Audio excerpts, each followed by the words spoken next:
Մատյան հիշատակի,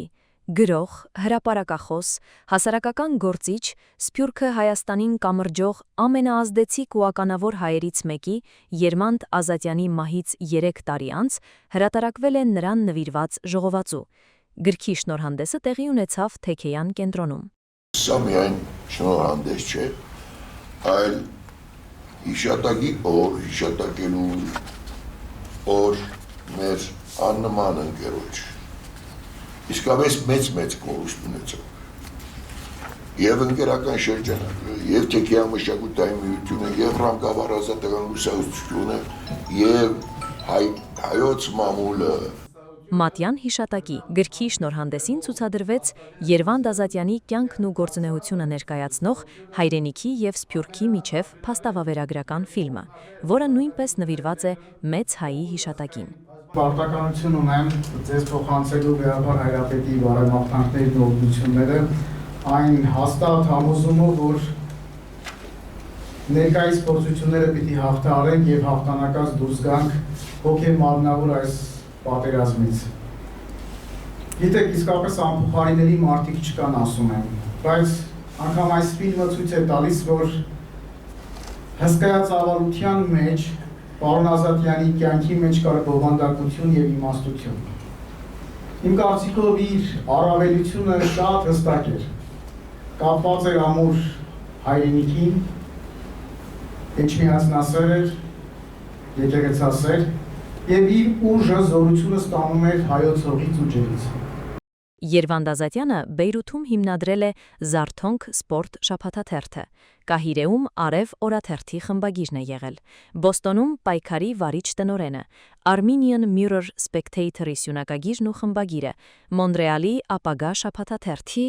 Նյու Յորքի «Արարատ» անգլերեն հանդեսի, Երևանում «Ազգ» օրաթերթի, Բեյրութի «Կամար» գրական հանդեսի համահիմնադիրն ու հոդվածագիրը։ Նրան ճանաչել են աշխարհահռչակ մտավորականներ, արվեստագետներ, քաղաքական գործիչներ, դիվանագետներ, երկրների ղեկավարներ։ Անչափելի է Երվանդ Ազատյանի գործունեության շրջագիծը, նրա ծանոթության ու մտերմության միջավայրն ընդգրկում է մոլորակի բոլոր աշխարհամասերը։ 1500-ից ավելի խմբագրականներ է գրել, բազմաթիվ գրքեր։ Նրա վերլուծական միտքը, դիպուկ խոսքն ընդգրկել են քաղաքական, հասարակական, գրական մշակութային բոլոր ոլորտները։ Մատյան հիշատակի գրքում ընդգրկված են ոչ միայն հիշողություններ, պատմություններ, հրաժեշտի խոսքեր, այլ նաև Երվանդ Ազատյանի բազմաշերտ գործունեության, հարուստ ճանապարհի մասին վկայող լուսանկարներ։ Ես կամենում եմ, որ նոր Երվանդ Ազատյաններ լինեն առանց ցուցադրական պահերի և այդպես նրանք կապեն Սփյուռքը մայր Հայաստանի հետ, որովհետև եթե որևէ երկիր չկա, որպես պետություն, ապա վերանում է նաև այդ ազգը։ Իսկ Երվանդ Ազատյանը նպաստել է, որ և Սփյուռքը պահի իր հայկական դիմագիծը, և Հայաստանը լինի ոչ խեղճ պետություն, այլ հարգանքի արժանի պետություն։ Երվանդ Ազատյանը Սփյուռքում Հայաստանի և Հայաստանում Սփյուռքի բաբախող սիրտն էր։ Ապրելով օտար երկրներում, նա ձեռքը միշտ պահում էր Հայաստանի զարկերակի վրա։ Իր անձնվիրությունը, անշահախնդիր սերը միշտ արտահայտել է բարեգործություններով, զանազան նախագծեր իրականացնելով։ Հատկապես մտավորական ջան, հատկապես արվեստագետների, ասեմ, մենտորը, բարերարը, նեղ շրջանում, մեր արդի պատմության, ուրեմն անկախությունից, անկախության հռչակագրից և այլն հաջորդած 2-3 դժվարին տարիներին լավ եմ հիշում մոտ 40-45 անունով ցուցակ էր ուղարկվել ինձ յուրաքանչյուրի դիմաց գրված այն գումարներ էր ուղարկում, այն գումարը, որ պետք էր վճարեին իրենց, որպես օգնություն։ Երվանդ Ազատյանի մտերիմների, նրա ընկերակցությունը, ջերմությունը ու տիեզերական սերը վայելած մարդկանց սրտի խոսքն է ամփոփված Մատյան հիշատակի գրքում, որը կազմվել եւ հրատարակվել է Թեքեյան մշակութային միության հայաստանյան եւ Սփյուռքի գործիչների նախաձեռնությամբ եւ ջանքերով։